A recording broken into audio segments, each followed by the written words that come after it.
Hey, welcome to Web3 Weekly with your host, Blockstar Technology. Let's go.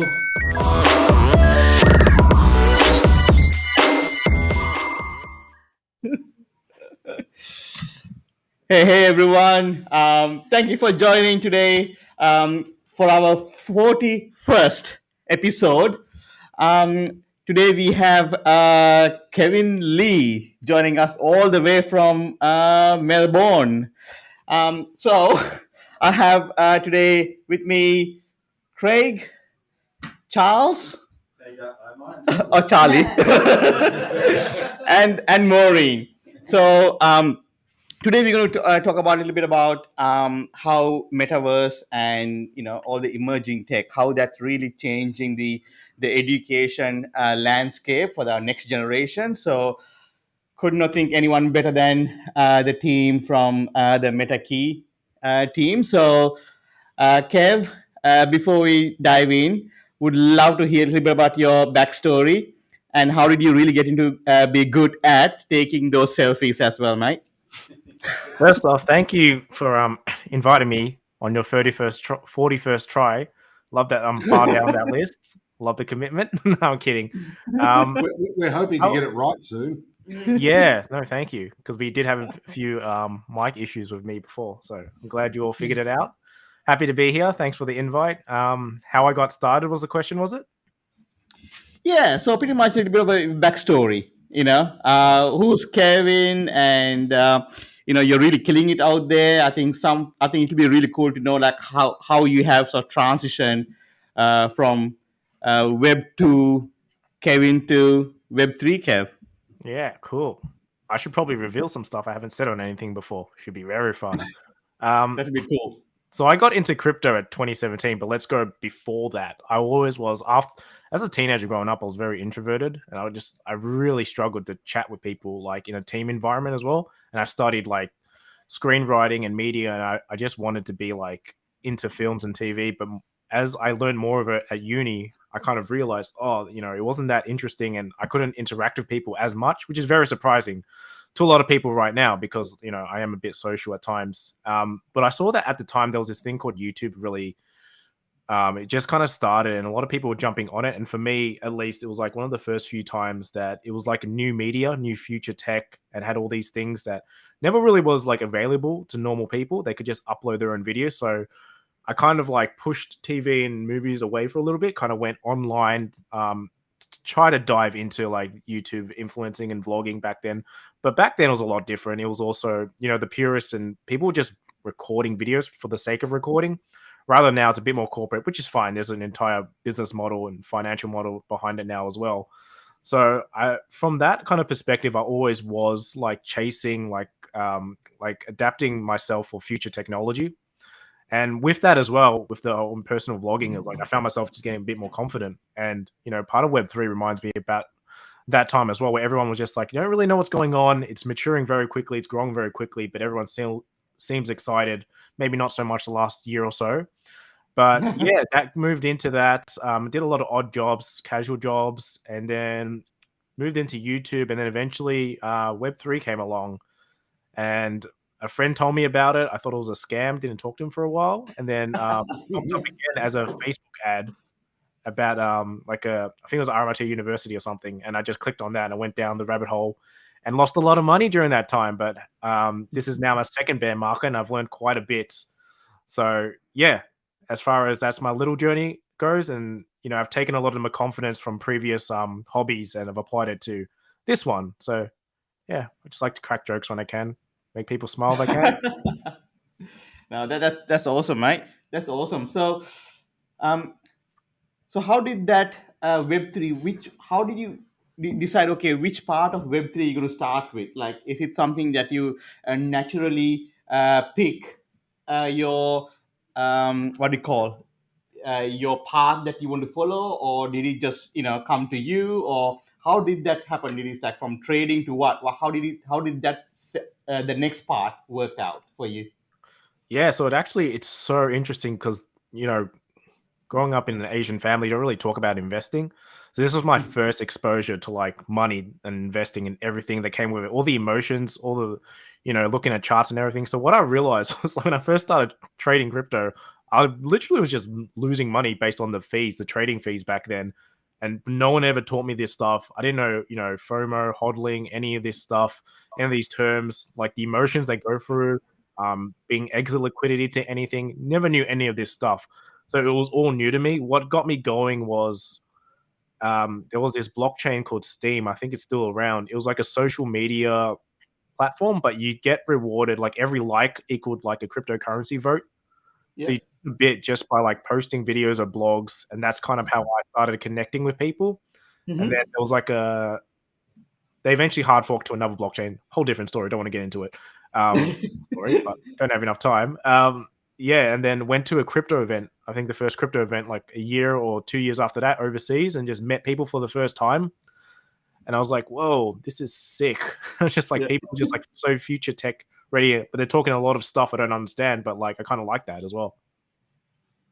No, I mean, like where I started from trading. How about you, Charlie? How did you get into that? Yeah, I guess first seen it on the news and was like, oh, what's this money that they're talking about that can't be stopped and go over international borders? And I think it was actually then came across me on a Joe Rogan podcast, of all things. Good old Joe Rogan, always ahead of his time. And Anton Aponopoulos was on Yeah. there, and then he started going into it more and more. And there was like local Bitcoins, and I remember going to Coinbase back then, and Coinbase was like, "Hey, if you sign up and deposit $100, we'll give you $10 free Bitcoin." I was like, "Oh, okay, cool." And then logged in, had to give them my driver's license, and I'm like, "Hell no, like same thing as you, Kevin. Like never, first form of getting into investing or doing anything." And they wanted my ID, and I'd never bought shares or nothing. I'm like, no way is my ID getting sold on the dark web and getting a whole heap of bloody loans across my name. And I put it down for many years. And then the 2017 bull run come along, and I was sitting there in the office, and someone said about, oh, have you heard of Bitcoin? I'm like, yeah, sure. What about it? Like it hit 20K, and that's when I got the shovel out and started learning a lot more. Obviously, once that happens, and I travelled down a similar road to you too, Kev. The old Steam. I was on Steam and plugged it into D Live, where you could do your live streams. And I didn't really do much on that, but it was fun playing around, and it was an interesting aspect to like a social media platform too. It was, right? How It was about at a you? time where everyone was kind of doing that as well. It's like, oh, this hasn't been made on crypto yet. Let's just put it into crypto. Let's just like put it onto crypto. Yeah, it was a fun time. Yeah. Let's tokenize it. Yeah, exactly. Oh, how about you, Maureen? How did that happen to you? So I probably around 2017 did the same thing. I heard of Bitcoin and cryptocurrency. Funnily enough, I never actually bought Bitcoin. Like I ended up like doing my research and looking into it, and I got really intrigued, and I was like, I started buying altcoins. So my first thing was Ethereum and all the other altcoins, because I was like, well, no way, Bitcoin's had its run. Let me invest in all these shit coins. Yeah. Which I invested in many. But I went, I signed up to this group in the USA. I was one of those suckers. It was like Keys to Freedom or something, and they were like a really cool group that did all this research. They actually researched all the coins and told you who you should invest in and what you should buy in and all this stuff. They bought it. Yeah, and back then I didn't know any better because I was so silly. And there was a big group in Sydney. Like we got tickets. I bought for $2,000 an additional ticket to fly down in Sydney and meet all the other idiots that made the same dumb choices I did. And then after that, I was like, oh, I really want to learn about this. And that's when I was doing my Masters of Law at the time, and I went looking everywhere in Australia, and everyone was so anti-crypto. So that's when I went University of Nicosia and studied my master's into there, wanting to know more. But I really learnt by basically trading badly with leverage, losing a lot of money, watching a lot of YouTube clips, signing up to all these investor programs, learning through, studies and educations. Losing my money was the biggest lesson. And then I gave it a little break after, the market crashed and everything. I still kept learning after that, but then once everything crashed, I sort of just stepped away and came back to it later after the market recovered. And now I'm like my second bull market, so I'm like, don't do anything. How about you? Craig?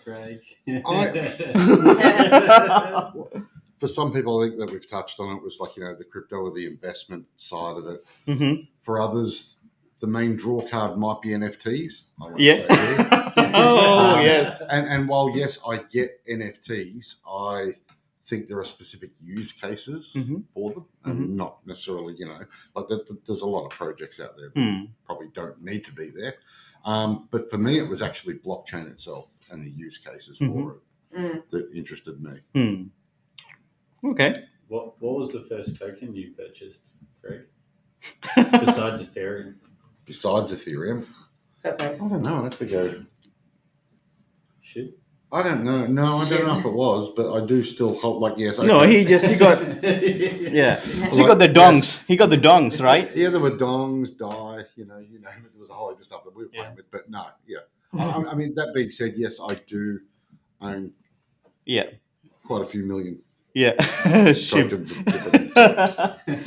So, Kev, if you so coming back to the education side of things, did you see the value of education, how that can be improved in the Web3 space, or how did that journey look like for you joining the MetaKey team? Yeah, I think for a lot of people, when you've went through hard time, just like Maureen, I've lost a bit of money, just doing terrible things.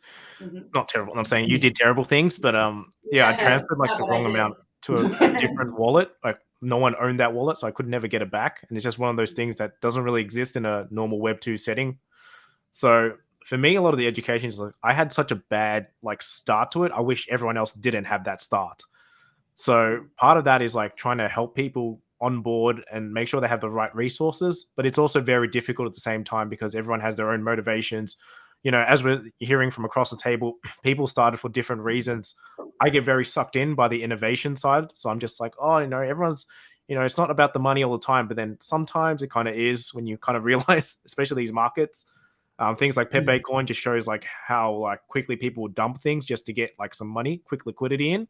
Yeah. But as far as my journey to MetaKey, it started really possibly last year because I only started in October 2022 with the MetaKey. But it started long before then, trying to get out, just meeting a lot of new people at events because COVID just happened. And I realized, ever since I hadn't really made a new friendship group since my YouTube days. So I was like, oh, here's my new hobby. I'm just going to slowly go out to these events and just meet some people. And then I just kept going to them. And just each time I was meeting 1 to 3 new people every time.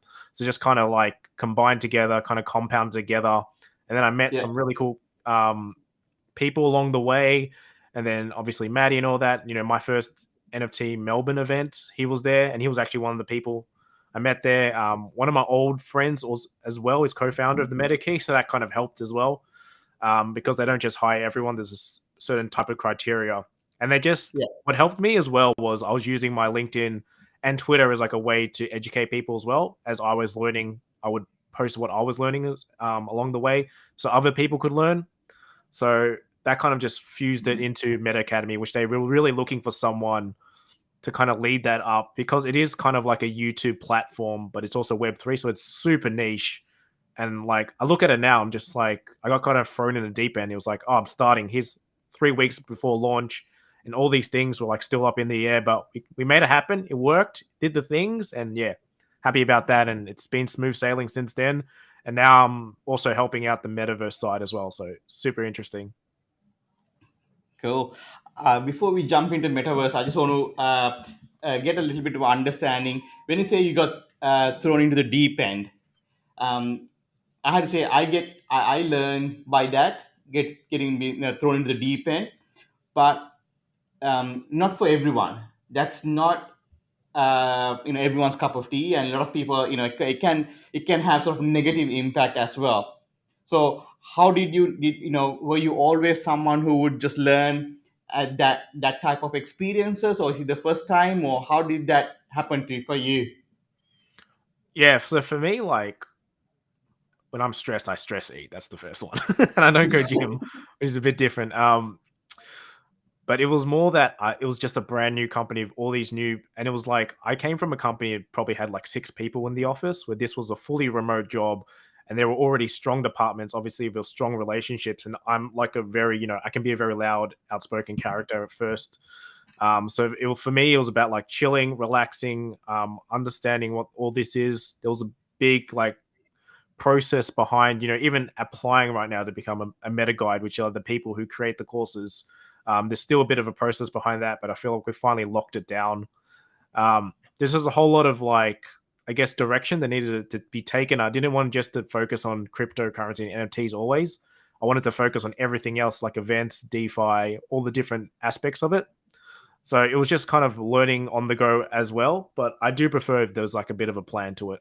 But there's nothing wrong being outside your comfort zone, I find. Yeah, I think you need the right people though, right? Yeah. For that. Quick question, like, and I know that we've sort of touched on, the Meta Academy and stuff like that. And well, absolutely, people need to be educated to be aware of the pitfalls of onboarding. It also brings to light, I guess, the difficulties in that user journey. So besides the Meta Academy, and teaching, which is one half of the equation, are you guys doing anything on the other side when you were talking about, it was innovation and stuff that sort of intrigued you to make that user journey easier? Are you asking it outside of the Meta Academy? Or anywhere, in any way, shape or form? Yeah, so we have a pretty, because we have so many editions of the NFTs as well, we've built quite a big community. So we have our private Discord. It's not too private, but if you own a certain amount of keys, you have other private channels you can be part of, and it's actually that community as well that educates other people, because we're only just a company, but this is a global audience we have, so they kind of help each other out, talk over things as well, which is really nice. We do a lot of collaborations with other projects, so it gives key holders a chance to learn about other aspects of Web3, and it gives exposure for us for a new audience as well. I hope that answers it. I'm not too sure. There probably is more correct answers. But that's at least on top of my head what I can think of outside of Meta Academy. Yeah. So you mentioned the Meta Guide is that what you call them? The Meta Guides, yeah. Yeah. Just saying. Okay. And so essentially that's the people that are delivering the educational material. Is that right? Yep. Correct. So what is the criteria to be a meta guide? There's quite actually, when you, in the grand scheme of it, it's very little. It just has to have something you're very passionate about in the Web3 space that you want to educate people on in a video format. You don't have to have any formal qualifications, because there's not many out there. Yeah. And you just have to create a course that hopefully is engaging enough that isn't overlapping too much on what it already is on Meta Academy.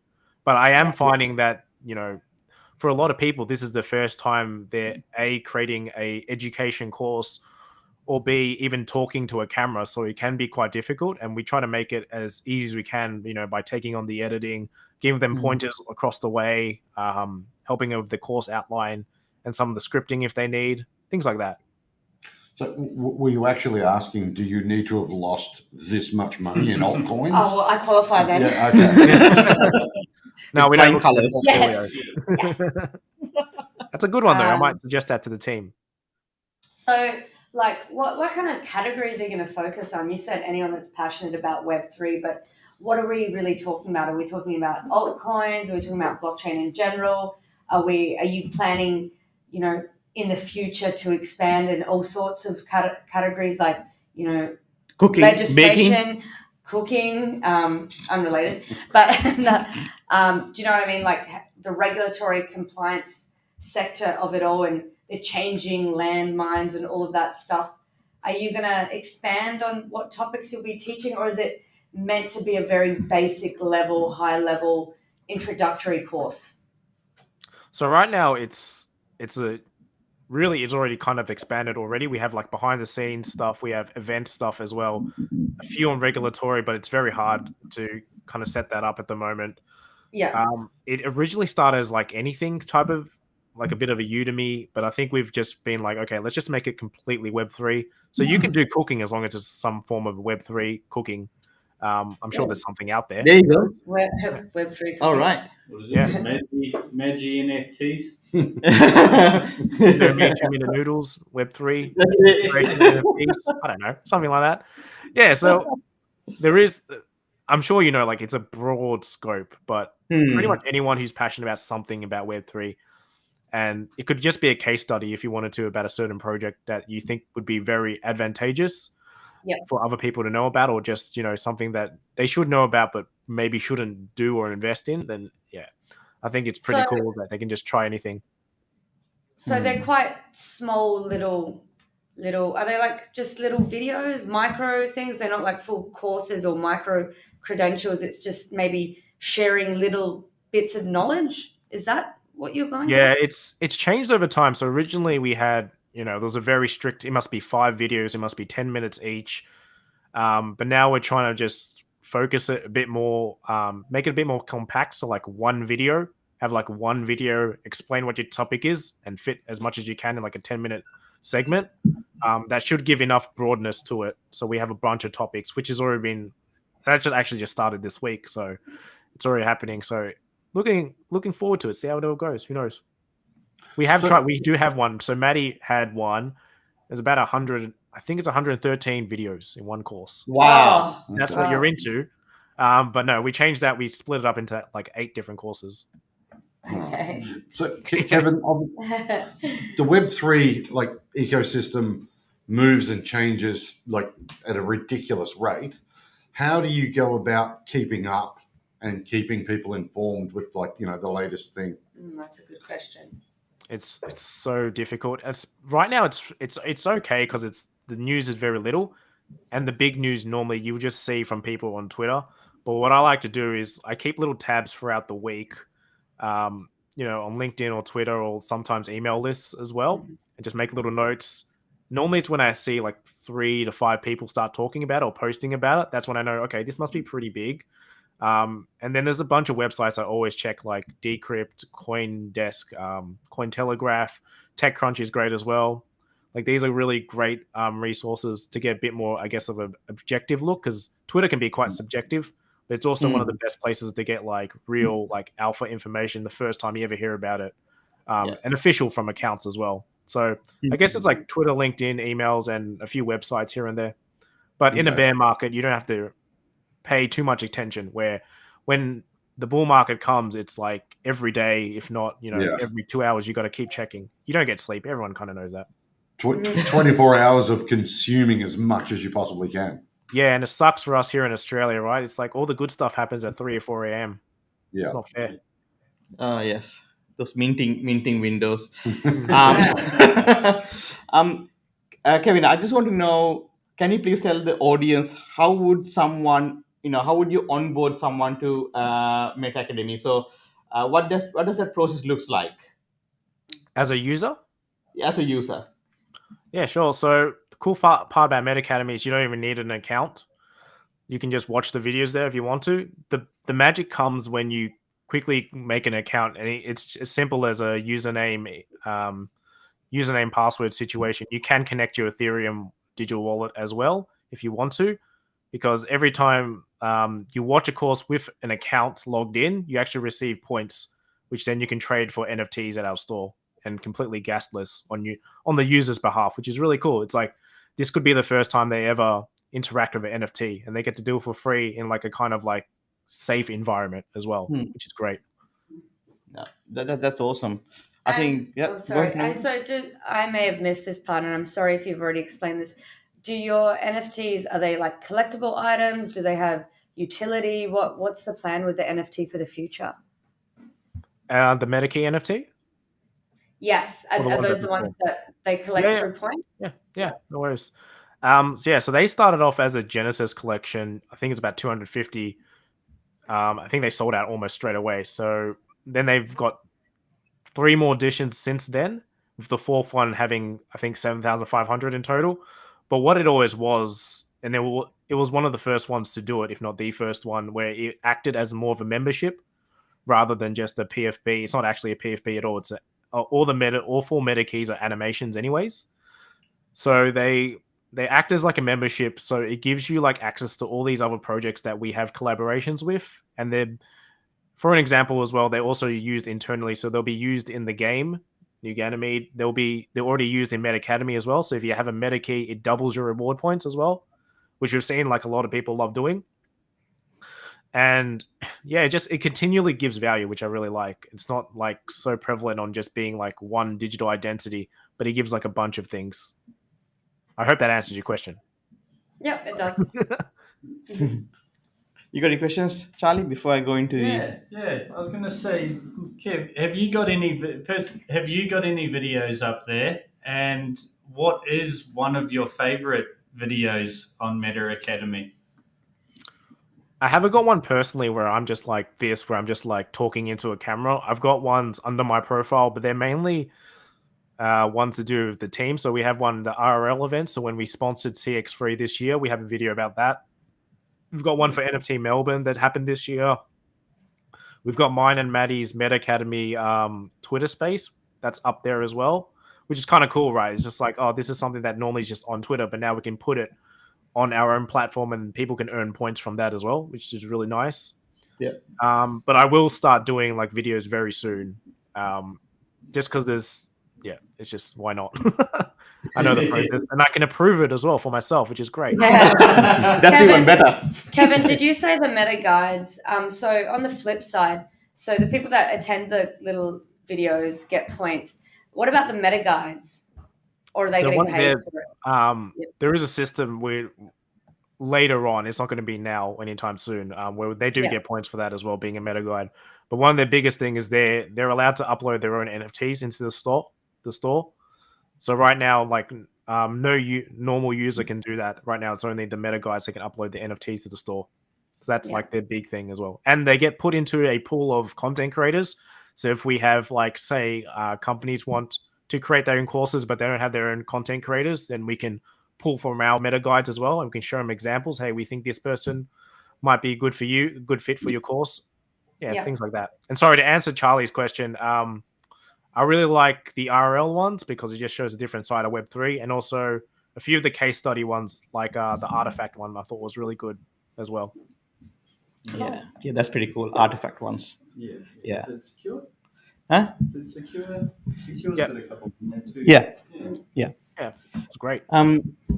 Cool. Any questions before we jump to the next part? I just want to talk about like Metaverse now.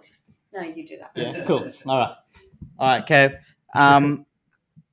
Let's start with the biggest question. What is Metaverse, mate? What is Metaverse for you? What does it mean for you? I always say it's a virtual social environment, if that makes. Okay. So, no, that Very you know, very, very simple, right? I think some people say like, oh, they can't see how people would in the future just put their goggles and just stay at one place. Some people say it would be more like a merging like real world with the what you call the digital world, like through augmented reality. So with the is it like the first or the second one? Is it first and the second one for you? The hard part is there's no objective answer to it. It's all subjective how some people are like, no, there's only one metaverse, where I think there's multiple metaverses, and everyone used to believe that they would interconnect together in one happy family, but I don't think that's ever going to happen. I think Fortnite's always going to be Fortnite. I think Minecraft's always going to be Minecraft, and I think Decentraland probably is just going to be Decentraland, right? I'm also learning that there's a big thing between Web2 metaverses and Web3 as well, where I think a lot of the Web3 crowd only thought it was Decentraland, Sandbox, on Cyber, etc., Spatial, that had to integrate blockchain, had to integrate NFTs. But no, these virtual like social gaming environments have been around for a long time. You look at things like any type of multiplayer game, really. Oh, did I just cut out? I know it's gone dark. Oh, you're back. Yeah, It's almost like what that. happened I there. think we can see that Melbourne sun is going down. Oh, is it? Oh my god, yeah. There's not much I can do there. Now It's just Melbourne that's things. really interesting to that's really interesting to hear. You mentioned about like these different metaverses or different could be those worlds, and I think as you said, I do feel as well there'll be like different types of worlds for different users. Not use cases more like And Yeah. they need to be kept Yes. separate. Yeah. Like even just with a couple of examples, you can have a metaverse, obviously for education, as we were talking about a moment ago, and then you also mentioned Fortnite. And the last thing you want is people coming out of a virtual classroom and being sniped at by somebody from a guy on the top of a tower. Yeah, you don't want to be that, do you? No, Yeah. sounds pretty bad. It's Sounds like, like oh, but I just went from this one to that one. And Yeah. it's some of the stuff needs to be kept. So, Kevin, how do you see the metaverse being used in the future? So, we've heard some examples. You've got games, education, but what is the vision you really see for the metaverse, say, in 5 years' time? Yeah, I think Apple's going to pave the way, but it's going to get, I don't know if it's going to be 5 years time. I'm not really that much of a futurist in time span wise, but I think it's going to be one of those decisions like, okay, I can live my everyday life, or I can just like either press a button or put on glasses and there's a virtual reality where I have a different identity and I can purchase things using, different types of currencies. I can go play games that I couldn't normally. And I don't think it's that dystopian look everyone thinks, where you put on a goggles and you just sit in your room, you're kind of dead in real life. I think it's going to be a bit more interactive than that. But I think there is also going to be a space where, people that cannot move or have trouble moving or that they really don't want to move, there'll be a space where they can plug into a digital world as well and enjoy all the benefits. That's really cool actually, because that way you just pretty much you live the life that you want to live where you can't live in the physical world. I want to be a bird, like a flying bird. I believe in your goal. I want to be a bird. I want to be a bird. Yeah. You need a metaverse for that, Cozzy. So that you know my secret now. We see him sitting on top of the tree all the time. So you mentioned a couple of platforms like Sandbox, Decentraland, and Spatial, and a few of those. Like I knew like a metaverse, or like almost like Second Life. Second Life was pretty much it was a really cool. I had like at that time I had like really bad internet connection, but I persevered, like through it, because I'm a it's like lover of technology. Now, for someone who didn't love the technology, this was like a little bit painful. But we had VRML, right? HTML, you had VRML. We could build And the use, like some of the use cases that they experimented with, that was like virtual shopping. And virtual like that, shopping. where you actually Yes, walk down like the supermarket aisle. exactly. And see the products with the VRML. Yes, Didn't take off. but because hardware and internet Yes. connections and stuff just weren't up to snuff at the time. Exactly. But My world into that is like I used Studio Max, 3D Studio Max, and Yep. convert that the mesh into a VRML file. Yep. And when I did that one, because of the high polygons, the website was crashing, just like so I removed all the polygons and make it like you get a really good. And then my first thing was I created the local pub into a everything, the whole when you click on it, the handle come down for the beer, and not the beer doesn't come through, but it was a really interesting times those days. And that I would say that is like in a maybe the early 2000s, 2001, 2002, around that time. So this concept was always there, like a 3D was there. It's not like and you'll see a convergence of a lot of the stuff that's out there at the moment as well. Obviously, there's going to be some worlds where you get to be a bird, or there's fairies and dragons and all sorts of things that you wouldn't get because people have an appetite for that sort of thing. But even as we were discussing the other day, you were talking about the plugin that they've got for Unreal Engine into Google Maps, that's where it will just auto-generate like real-world locations and cityscapes and things of that nature, and you'll see that type of stuff being pulled into this world, some of these metaverses. I think one of the things I'm excited for, and it will eventually happen, I've already seen concepts of it. It's like when you put on your glasses or something, and you're just like in the city, and it shows up like the Google like restaurants and their star ratings and what they serve and the menu, and it's just all there. So you don't have to really you can kind of decide on the go, just walk around and have this full immersive experience. Do you have any of the Google glasses or anything like that? No, not personally. I think they Are you, discontinued it, as in it never came out. oh, Are you talking okay. about the VR glasses and goggles? Yeah, no, like the Google The ones. original If Google they were ones? out, would you be wearing them? Yeah, I would. I Okay, did have what about the microchip in your hand? Box VR ones that uses your phone. They were cool. Isn't there like a slimline one? Where There they was made it- one- The Yeah. original Google. Yeah, they The original canned it Google though. one. Yeah. Yeah. Yeah, they discontinued. What Yeah. about the microchips, Kevin? Are you that much of a technologist I'm that you all want to about get the that chip in Neuralink. your hand? I have What? a very wild imagination, and it's just like it's kind of like AI's imagination. So when I combine it with AI, it's just crazy. But I'd like to just like be able to just visualize things, and then it would just pop up. That would be Wow, great. okay. See, Okay. I think we would not have we don't have to use any of the goggles as soon as Elon Musk's Neuralink goes mainstream. You just press a button, not even a button. I guess you just give a tap to your head, and then boom, you are in a metaverse. Your eyes goes blank, and then you're in the metaverse. And Ah.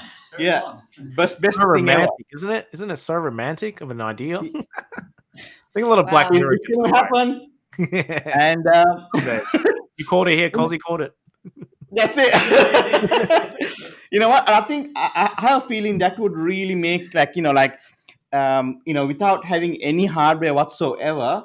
I think it will project into the front of your the retina. There's going to need to be some criteria on that. I mean, if you think about taking an incoming video call, but advanced to the level that you're talking, Because otherwise they can't see you, right? You- It looks in front of the mirror. you don't want that happening when you're halfway across the street. No. Do you know what I mean? It's just Yeah. pause all of a sudden, and Yeah. or I thought you were going to say you want some privacy to have your video call in private. No, nothing like that. No, you know what I mean. No, Like, you know what I have about privacy. There is no privacy. Oh, Cosy. Oh. TikTok Conspiracy. Yeah. I think the privacy is like That ship is that's sailed? that's gone. Yeah. That's long gone. So you mentioned spatial, Kevin, and spatial is like at the moment I see a lot of they have come leaps and bounds from where they were and how they're allowing to bring in your avatars, and you can really do some fantastic things using spatial. So out of all those the platforms, what's your favorite and why? Are we talking the Web3 metaverses? Web3 metaverses. I actually like On Cyber the most. I think it has probably the best graphics, all the ones that I've seen. Spatial's very good. I haven't actually kept up too much with Spatial, but I know it's got the easiest like log in and just like run around type of situation, which I really like on the user experience. But On Cyber just looks cool. I mean, I've got a space pod where you're like literally in space, but you're in like this really futuristic apartment. You can throw your NFTs on the walls, and it just looks really nice. That's the one I'd pick, but socially, I Okay. think probably Sandbox is the best. I guess Although- it's like, why is that?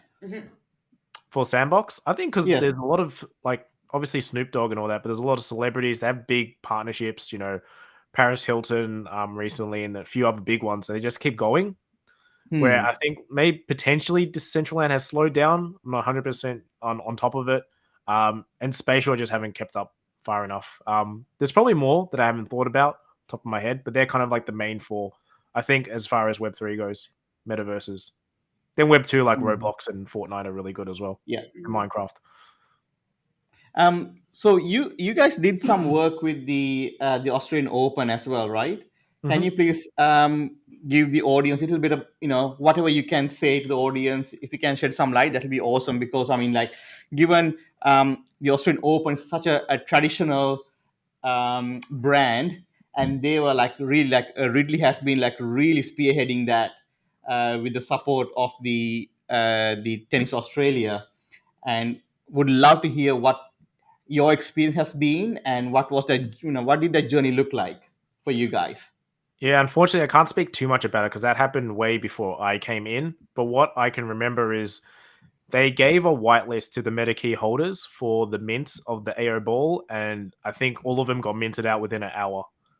So I think that was sort of their involvement. They helped a lot of the social strategy as well. And for this year's, I think it was this year's AO Art Ball, when they release one every year, it was they had collaborations with certain teams, different projects, where if you minted an AO Art Ball, you had a chance of getting special AO Art Balls with that team. So MetaKey, I think, had 3 of them possibly. And each one, depending which design you got, would get different utilities. So some of them means that you would have got different meta crews. I think we had like an exclusive Meta Academy one as well. So that I think was our involvement this year. And then last year we helped mint out the project, I believe. Yeah. And the strategy behind it a little bit. And I think it's only going to get bigger and bigger, right? And some people say it's like, oh, what happened, Nathan? We lost the feed. Oh, we are back. For a second, the whole screen went black. We thought like, oh my god, what happened to Melbourne? And I heard the real you. I heard the real you, Cozzy, and I like it. So few people says about metaverse like, oh, it's a gimmick, and like, oh, it'll never take on, and all these things. But I do believe that we had to go through a few iterations to work it out. I don't think we have gone through enough iterations to say it doesn't work.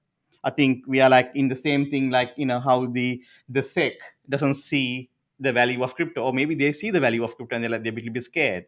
But what I'm saying is that when it comes to metaverse, I think there's still so much to what do you call, really dive into. Like, have you seen the Black Mirror about the Joanne is bad? Joan is awful. Yeah. Have you seen that one? It's like the Kev? series. Yeah. Yeah, I've seen it. Yeah, right. With that one, it's about I'm gonna just say it. I'm gonna ruin it for everyone. Spoiler alert. Yeah, spoiler alert. They have a quantum computer that creates its own versions of the events, and it uses AI, whatever it is. I don't know what you call it that time, but maybe the GAI, the general intelligence, to create with different actors the same thing what's happening in real life, and they don't even know how it's doing. It says, oh, it's magic, we don't know how this quantum computer works and all those things, and so it's almost like a real life metaverse. I mean, I don't, it opens up your brain to start thinking like, oh my god, it was impossible. Like but different realities. Different realities in a real world. Like different levels. It's like, think of the movie Inception. It's got different dream levels. Yes. Yeah. This one is like you got level 0. It's just you living your life. Level 1 would be like, I know Salma Hayek is playing Maureen, and then level 2, someone else is playing Salma Hayek, who's playing you. Yeah. It's just like different levels, but it's all recording, editing, streaming it. All turns. Plot yeah, twist. just doing it all by itself. Just kind of crazy. Yeah. And wow. So, and I think to get to something like that, I think it has to go through so many iterations of technology. And so what I'm leading into, Kev, is that you just mentioned earlier that you're like really looking at like sort of the metaverse side of things, and I just want to know what that looks like. What does that roadmap looks like for you, and what are you going into that from education into the more like the metaverse side of things? What does that scope looks like for you? Yeah, it's actually been a pretty smooth transition. I mean, I was playing Roblox and Fortnite today to test it all out, which was really fun. Not something you could say you do at work. But we've already got a big like list of clients, and we have many more like that want to work with us. So it's just about me learning the processes behind it, like why they would want this strategy. The metaverse, do they have a metaverse strategy? If you don't, like, we definitely can help you with that.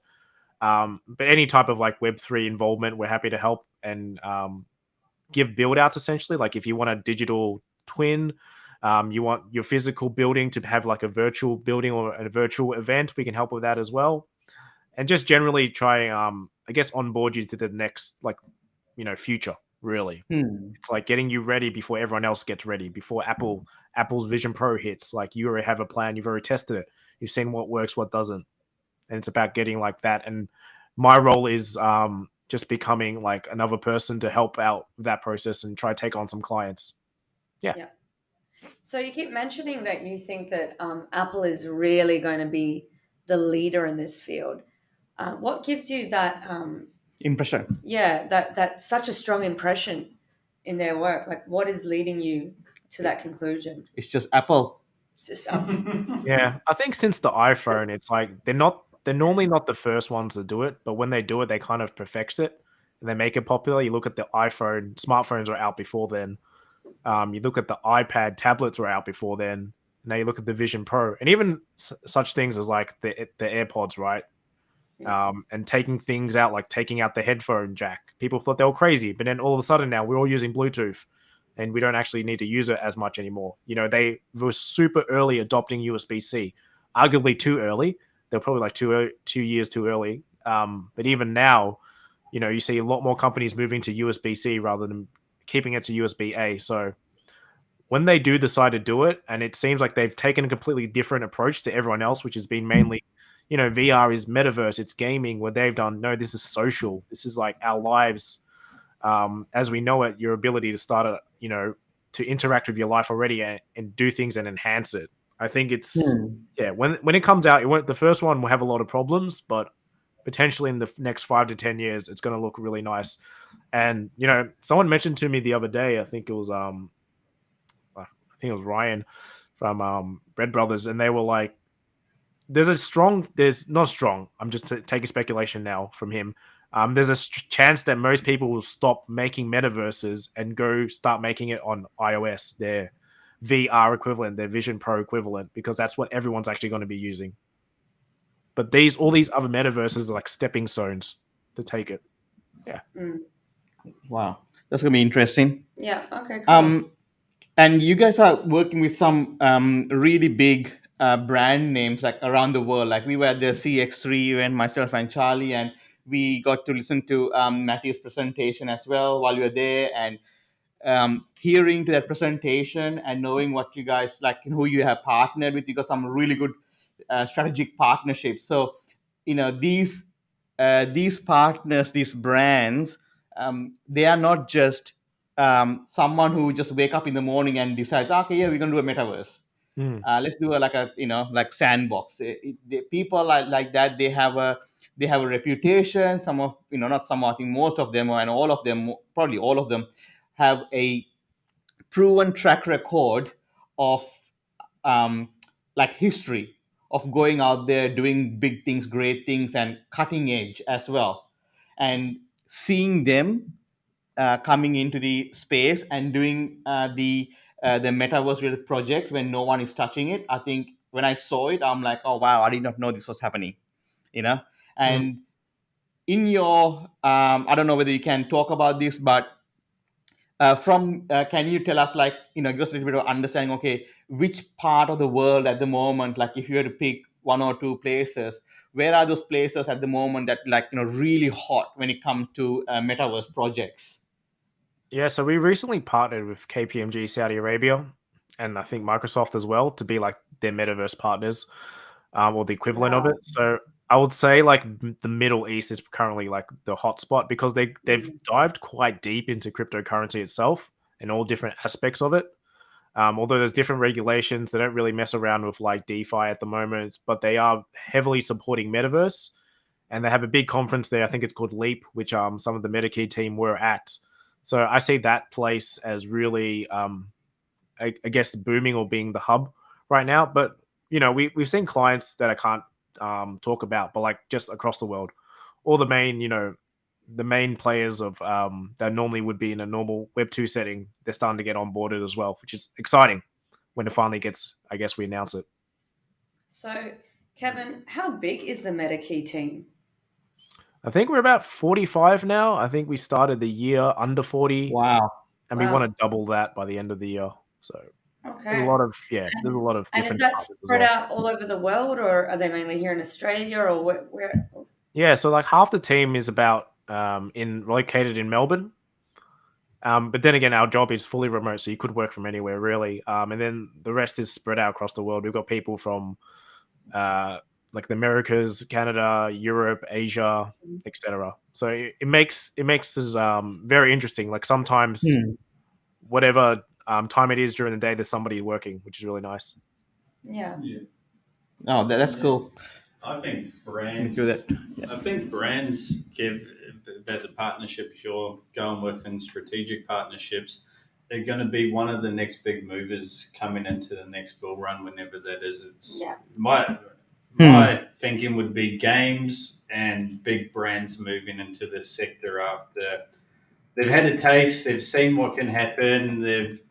We've already had big brands moving in. Some of them haven't done so well. Some have done very well. Nike is sort of like the golden child of that.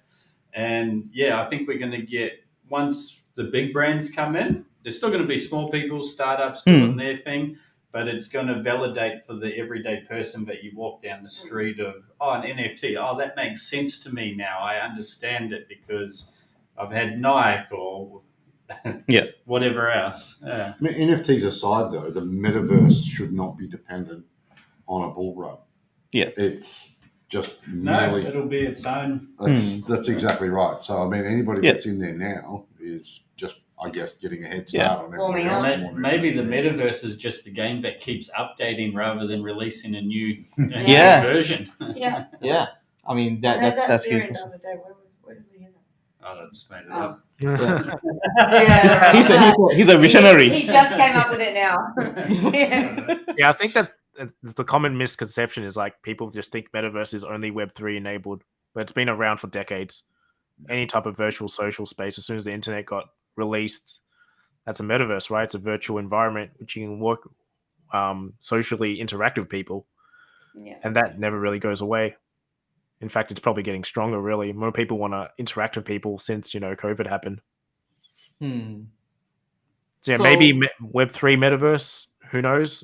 That's dependent on a crypto market, but definitely not like different types of metaverses, the ones outside of them. Yeah. 100%. And I want to just touch base about, on the founders of MetaKey as well. We got to meet guys, them. The greatest guys ever. Like, Yeah. Cannot say anything bad about them. That's it. Yep. Keep that there. Yeah. Show them. Give them my referral. No, I'm kidding. That's it. Go ahead. That's code. So those guys, when you talk to them, when you see them, they're like, you can't, when you see, when I met with Matty, you can't even, like, there's like so down to earth and there's so much knowledge but it never come across as, what do you call, and never, they don't come across as they know everything.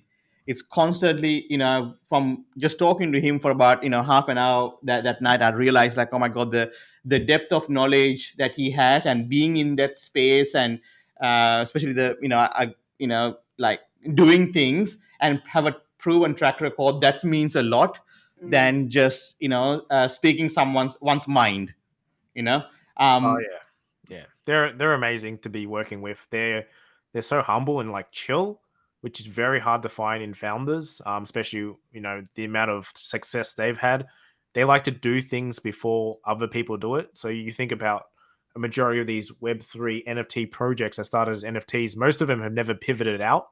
Where they pivoted it out, they put their money into, different departments, creating games, creating education website sector, helping out with Metaverse. Like they were able to do things that wouldn't put them at risk of a bear market, if that makes sense. And that's why, like, it was a great sign for me to see when everyone was like dropping their employees, projects were dying, they were still hiring people. In fact, they were hiring while everyone else was firing. It was like really nice to see. It's like it gives confidence to me as well as like an employee to be like, I'm at the right place. Yeah. I think that's really that's really important when you have a team, to make them feel safe and knowing that there is like vision as well, right? Because then you can see what is the growth of that is, and then are you keeping up with the trends? Because last thing you want is, because the space is moving so fast, if you are not on trend, before you know it, you can be out of like off course very fast, and if you can't keep tabs on the the pulse. So now we are nearing to the 1 hour mark. So, and just want to bring up Kev, including you as well, mate. This is a special event for us because this is for a I don't know for how long, for a short term or for a little bit long. I don't know how that time looks like, but it's the final episode for Craig here, and he's going to go on a bit of a pilgrimage. So he's going to be a bit of a time off and go a bit of decentralized from centralized Blockstars, right? Wow, the bear market So- really got to you, huh? These podcasts. You just It finally got to him, mate. Yeah. I'm envious of you. I will think of you. So, Craig, what's your plan, man? As we discussed the other day, I'll be visiting a lot of schools. Yeah. You Sounds a know, bit fishy, mate. No, well, like as far as the forensics go, I'll be looking for anything fishy. So yeah, just generally wetting a line and relaxing for a little bit. Yeah. That's the Visiting a plan. lot of schools. Yeah, fishing. Schools, Oh fishing, my god! I was like, Come on. what are we doing live on air? Yeah, that's Right. right. You got that Yeah. clarified though. More. Yeah, I was like, for everyone that doesn't know Craig's plan, he will not be near any schools as ordered by the court. So we just want to say to Craig, thank you so much, and you always brought a different, I guess, a facet to our podcast. Asking like sort of really the questions that really mean stuff, not like me. So and we're gonna miss you. For however long that journey, that chapter looks like. And before we finish off, Kev, what do you have to say to the audience with regards to the metaverse? What is that for the audience? What should they look out for? What should they be prepared for? What is that? I think just if you want to be prepared, just try and test as many metaverses as you can, because it depends how you are, what you're into. There's going to be a lot of them, and you just have to pick the one that you think you're going to be comfortable playing around, running around with, flying around, chilling out with friends or family. Because I think eventually that is kind of like the way we're going to go. Even in regards to like, you look at property, there's only a certain amount of physical property there is, even in Australia, but in the virtual world, in the metaverse, there's unlimited amounts. So it's also about giving yourself like a second chance, a second life, a third life, etc. You may not be able to afford a mansion here, but you can do one in the metaverse. You can probably have a flying unicorn as well. Maybe Craig's there. Who knows? Yeah. he Really is a going. flying unicorn. He's a flying unicorn. Yeah. So, Kevin, are you going to tell our listeners how they can find you? Yeah. Your socials and how they can get involved with MetaKey? Yeah, so Kevin from the MetaKey, metakey.com, I believe, is the website. You can follow us at the MetaKey on Twitter. My personal one is Lifesize Kevin on Twitter. And yeah, just feel free to hit us up anytime, and obviously follow Blockstars because they're incredible. And thank you so much for having me. And I'm so sorry about the dying light on me. It's just Melbourne things. Well, Because I'm in some you're in weird Melbourne, cave. mate. So that's a good thing about Melbourne. Here, the sun doesn't never go down. So daylight savings. What's up with that? No, we love Melbourne. Like every city, mate. You need those special cities to be different, right? But they all work together, makes this No, every time I'm in Queensland, I actually see some form of the Blockstars somewhere. The first time it was Charlie, just randomly there taking a photo, and the next 2 days was just like, who is that guy? Oh, it's that guy. Okay, cool. And the next time, other Blockstar team were there, and then had the Web3 cruise as well. So you guys are always there somewhere. So I look forward to always being in Queensland as well. And it's such a joy when you come down to Melbourne like you did a few weeks ago as well. No, thank you, and it's always good to catch up with the Melbourne crew, and I think now it's we got like quite a few friends down in Melbourne, and it's always a event going there, and really looking forward to catching up with everyone there. So on that note, guys, before we finish, any last questions or comments? Just want to put it out there. Hope to see everyone at our meetup next Tuesday, 4th of July, for not Independence Day, but Decentralization Day at the Island, Surfers Paradise, Duke's Parlour, usual time, 6 p.m. It's going to be a fun night. And then I have a request for Kevin, if you want to do your famous selfie with us in the podcast, mate. Oh, this is gonna break your heart. I actually don't take selfies anymore. Legit. You don't? Oh. I'll take a You know what? screenshot though. I'm happy to take a screenshot if you want. All right. All right. Let's do that. Maybe it could be the first screenshot. All right, ready, smile. Love it. Thank you so much. I'll post that on socials now. Yeah. Red light, green light. Awesome. Thank you so much, Kev, and thank you for the Thanks. MetaKey team as well. You guys are doing awesome, and love to see that what you guys are doing in Australia, reaching out to those massive brands. And on that note, guys, thank you so much for joining us for the for all the social platforms. Without you, we can't keep this going. And we would really like to hear what your thoughts are and what you want to see from these podcasts as well, because end of the day, we really want to bring value to the community, and that's what these podcasts are all about.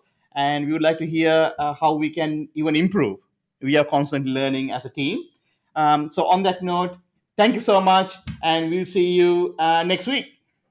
Bye. See you guys. See you guys. Bye. Thanks again. Thanks for tuning in. We'll see you next week. Same time, same place. Subscribe.